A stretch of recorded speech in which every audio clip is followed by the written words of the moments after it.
In agriculture, soil erosion refers to the wearing away of a field's topsoil by the natural physical forces of water and wind or through forces associated with farming activities, such as tillage.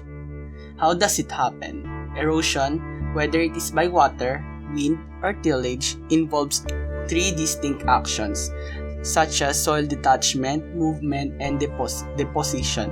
Topsoil, which is high in organic matter, fertility, and soil life, is relocated elsewhere on site. Where it is, it builds up over time or is carried off-site. Where it fills in drainage channels, soil erosion reduces cropland productivity and contributes to the pollution of adjacent watercourses, wetlands, and lakes. What causes it?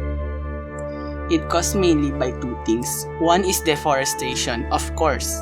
Without plant cover, erosion can occur and sweep the land into rivers. The agricultural plants that often replace the trees cannot hold onto the soil, and many of these plants, such as coffee, cotton, palm oil, soybean, and wheat, can actually worsen soil erosion. And as land loses its fertile soil, agriculture producers move on, clear more forests, and continue the cycle of soil loss.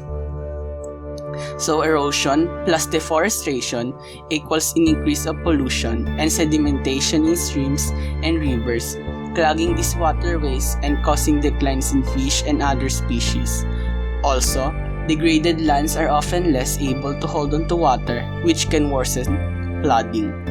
Second, overgrazing.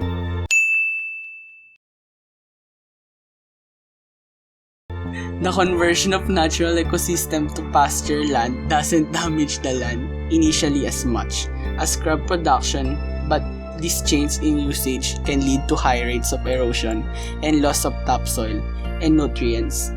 Overgrazing can reduce ground cover, enabling erosion and compaction of the land by wind and rain.